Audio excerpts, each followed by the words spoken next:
Hi hello friends, నేను మీ విజయ్ కంకనాల. ఈరోజు Swift Dzire వచ్చేసింది. కస్టమర్ టెప్లన్ చేయమన్నాడు. ఆల్రెడీ పేపర్ కోటింగ్ అయిపోయింది.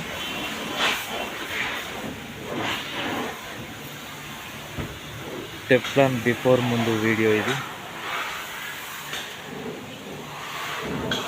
టెఫ్లాన్ అయిన తర్వాత మళ్ళీ పెడతా వీడియో. ఇది కరీంనగర్ లోకల్ కస్టమర్ బండి అండి. ఇది ఆయన జాబ్ చేస్తుంటాడు. ఆయనకు వీలు లేకుంటే మాకు ఫోన్ కాల్ చేస్తే మేము పోయి బండి తీసుకొచ్చుకున్నాం. ఎవరైనా సరే కరీంనగర్ లోకల్ వాళ్ళు ఫోన్ చేస్తే, వాళ్ళు జాబర్స్ అయినా బిజినెస్ మ్యాన్ అయినా, వాళ్ళకు వీలు కాకుండా ఉంటే మాకు ఫోన్ చేస్తే మేమే తీసుకొచ్చుకొని టెఫ్లాన్ కోటింగ్ చేసి ఇంటికాడే డెలివరీ ఇస్తామండి. ఓకేనా ఫ్రెండ్స్, బాయ్.